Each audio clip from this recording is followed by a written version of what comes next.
On débute cette semaine de notre analyse des sociofinancements avec le jeu Torgal présentement sur GameFound. On a présentement 1098 contributeurs pour près de 100 000 € d'accumulés.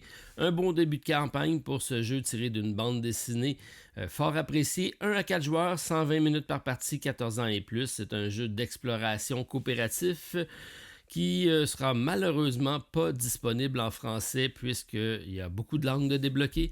L'anglais, le polonais, l'allemand, l'italien, l'espagnol, mais toujours pas de français de confirmer. On va suivre la campagne, voir si jamais ça débloque. Alors, c'est une histoire narrative qui va être racontée au courant de 7 scénarios qui sont des stand-alone, donc pas de mode legacy, pas d'histoire continue. C'est des parties de 90 à 120 minutes qui vont pouvoir être jouées de façon indépendante et même rejouables. Alors ça, c'est intéressant pour la rejouabilité. Le matériel est très intéressant. Beaucoup de contenu dans cette belle boîte avec donc des maps qui sont représentées à l'intérieur d'un livre, des personnages donc de petites figurines, des dés personnalisés qui reprennent des positions de polyomino parce qu'on a un aspect polyomino que je trouve quand même intéressant puisqu'on s'en sert pour explorer des territoires, mais également pour prendre des blessures sur notre personnage, énormément de jetons, des histoires racontées, des cartes et des personnages asymétriques. Alors, c'est quand même intéressant, surtout si vous connaissez la bande dessinée, parce que tous les personnages sont tirés de la bande dessinée originale. Un seul pledge, le Torgal Board Game à 85 €. C'est quand même pas donné, mais comme je vous ai dit, il y a quand même beaucoup de matériel à l'intérieur. On a possibilité d'avoir des add-ons au niveau des compagnons et des polyomino en bois même.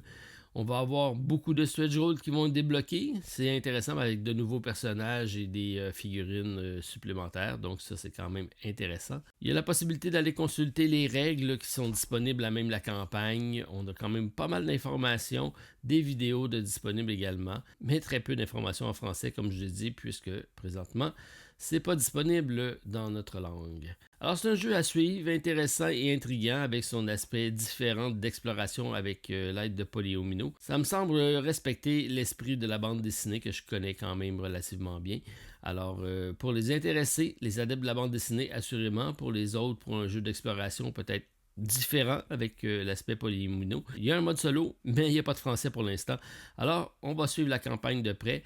Et l'autre chose qui va peut-être vous faire attendre un peu, c'est les frais d'expédition. Bon, en Europe, ça va. 23 à 27 € pour le pledge de base. Et au Canada, c'est de 43 à 46 €. C'est un des pays les plus chers de toute la planète.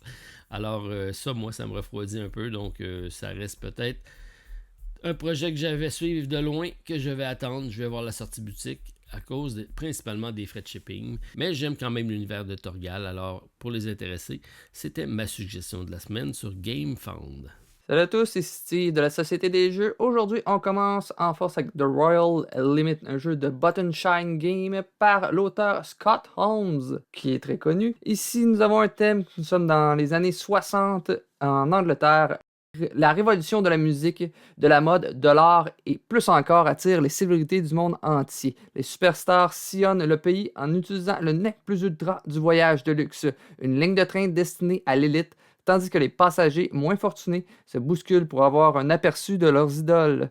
Il n'y a pas de temps à perdre, alors attrapez vos bagages. C'est un jeu solo dans lequel vous construisez votre train et le remplissez de passagers et de VIP avant le départ du train. Utilisez les cartes de votre main pour ajouter de nouvelles voitures et placer des passagers pour les occuper. Faites correspondre les symboles et les couleurs pour vous assurer que tout le monde à bord est satisfait, en particulier les VIP. Tirez le meilleur parmi de votre ligne et voyez si vous pouvez être à la hauteur des grandes attentes de la Royal Limit.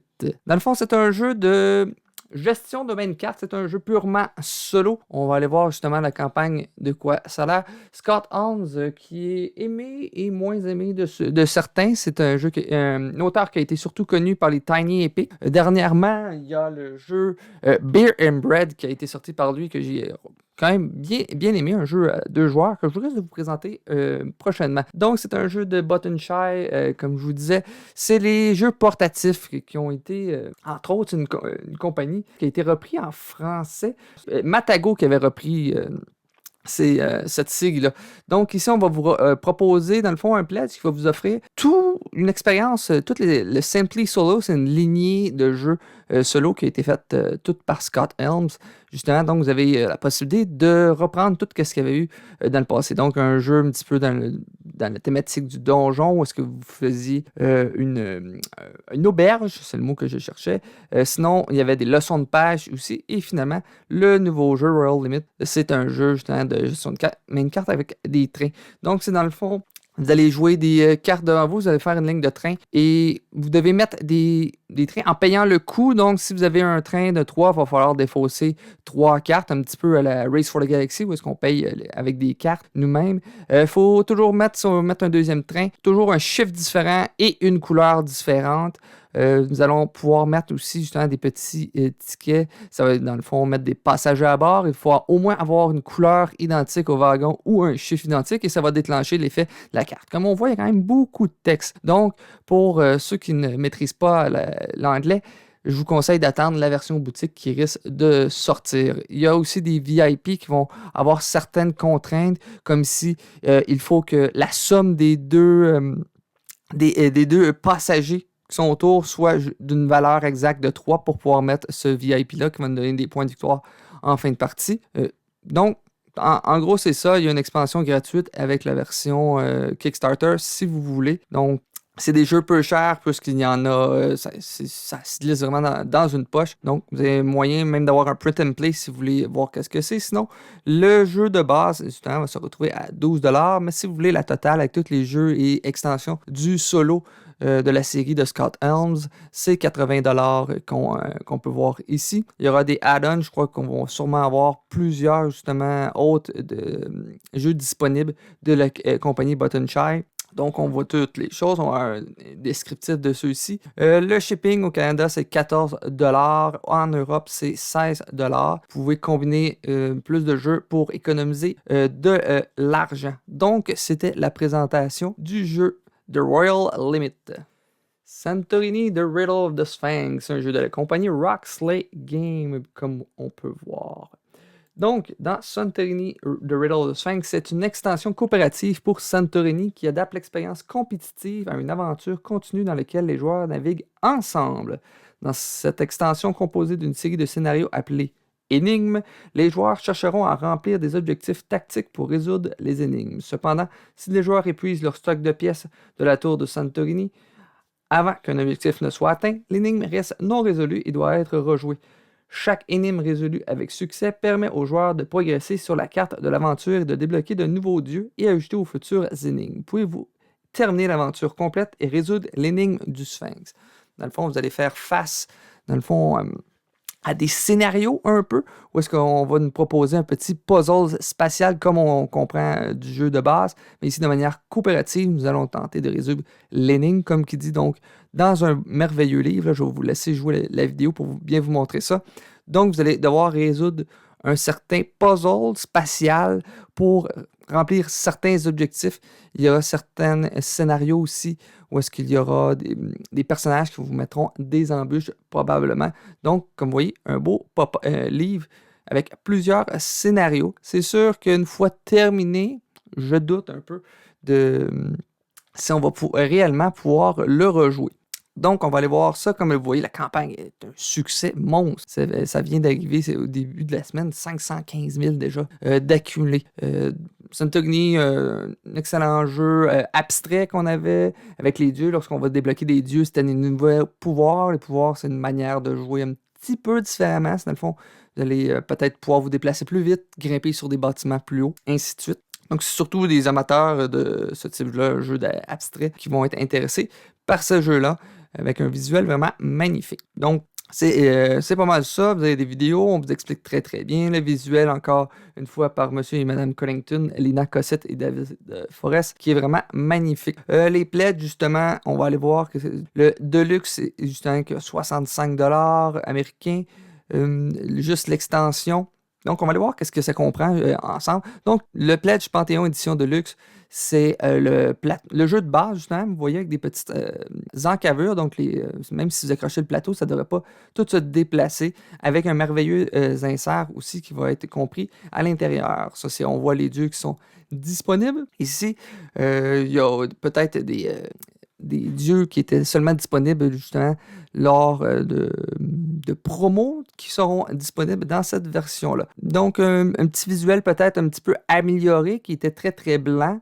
Là, on voit qu'il y a peut-être des effets d'ombrage. Ça, je ne peux pas vous le dire. Donc, beaucoup de choses. Le mode, justement, si vous voulez seulement l'extension Riddle of the Sphinx, ça, c'est vraiment seulement l'extension avec le mode coop. Donc, si vous avez le jeu de base de Santorini et que vous voulez seulement l'extension, c'est une chose disponible. Comme vous voyez, vous allez débloquer plusieurs dieux au cours d'une espèce de tech tree qui va se débloquer. Très intéressant. Je me demande à quel point ils sont différents chacun des autres. Donc, en plus, avec des magnifiques figurines qui vont s'ajouter ainsi. Donc, ça a une merveilleuse présence sur table, justement, il y a des petits passages ici, là, ça va, avec la version de luxe, avec les petits ponts, ça va être magnifique sur le plateau de jeu. Comme vous voyez, ça, c'était le jeu de base. Ici, c'est une version de luxe, comme je vous disais.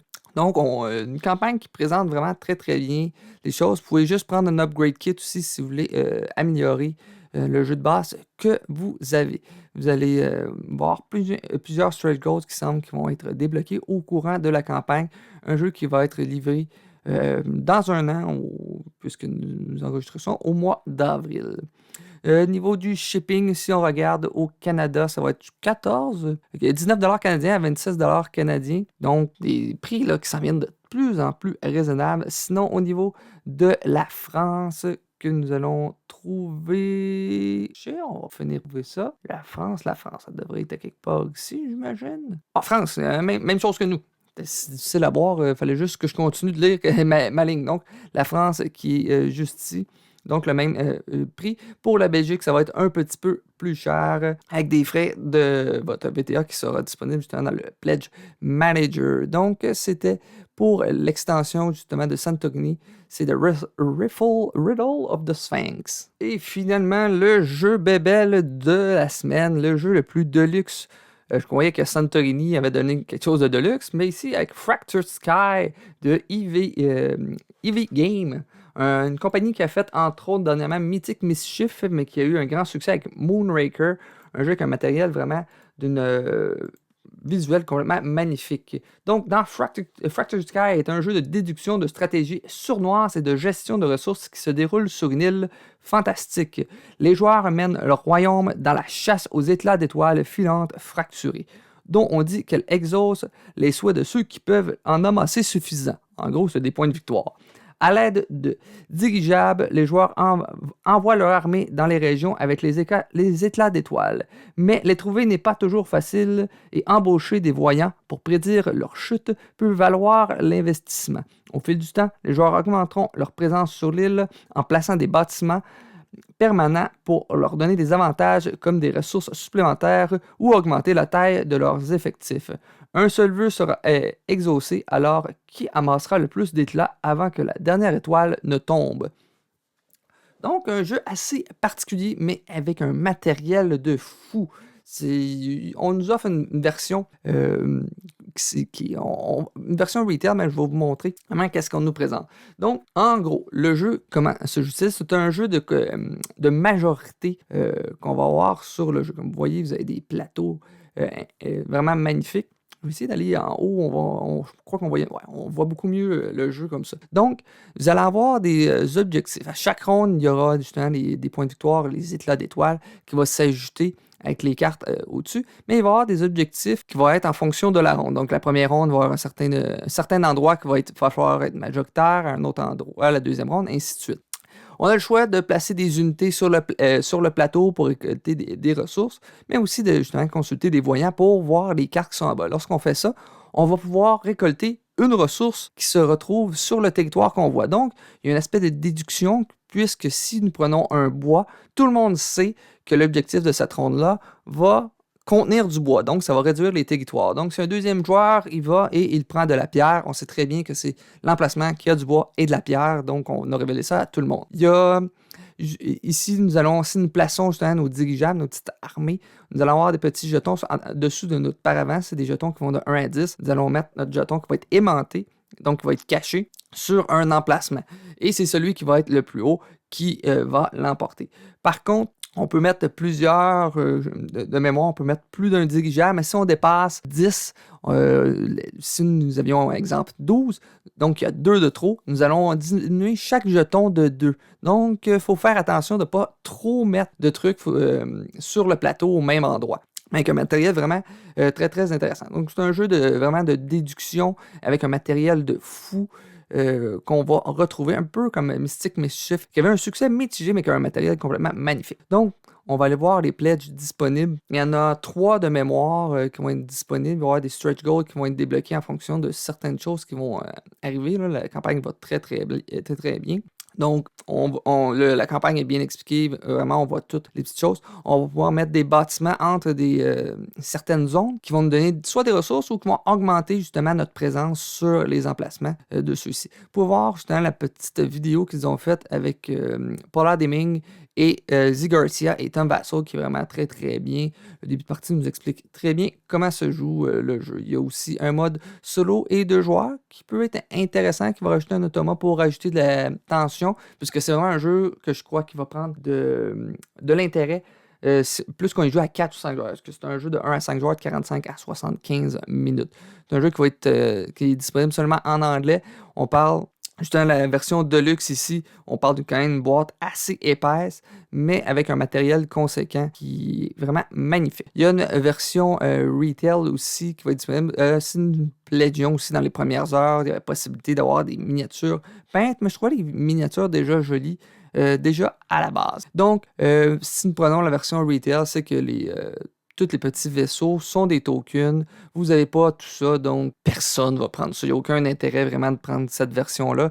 La version Retail, elle, se retrouve à 49$. Mais vous voyez, il y a 246 contributeurs, que si on y va avec la version Deluxe, qui est à 129$, là, on monte de prix beaucoup, on tombe à 1337 contributeurs. Et la version Super Deluxe, avec, je crois que les mini peintures, on peut tomber dans le 2300. Donc, le monde, ils vont pour le gros all-in Deluxe, comme vous voyez. Il y a un petit aspect aussi que je n'ai pas dit qui est intriguant. Nous avons des jetons 10 et 1 qui ont un pourtour blanc en plus. Donc, on sait quand on les met, mais on ne sait pas si c'est le 1 ou le 10 pour les autres. Il y a un petit aspect de bluff pour ça. Donc, une magnifique campagne qui est seulement en anglais, je le répète. On va aller voir au shipping, on fait du blabla pour chaque faction. Nous allons gagner des cartes qui vont nous donner certains pouvoirs au courant de la partie. On voit, le retail est pas mal moins impressionnant que si on y va avec la version de luxe. Il y a même de mémoire un playmat exactement qu'on va pouvoir acheter. Si nous prenons la version retail, il y a moyen d'acheter des petites capsules qui peut être intéressant. Mais que ça m'étonnerait que le monde va là. Je trouve que c'est un jeu assez dispendieux pour qu'il semble offrir, là, qui reste un jeu de déduction.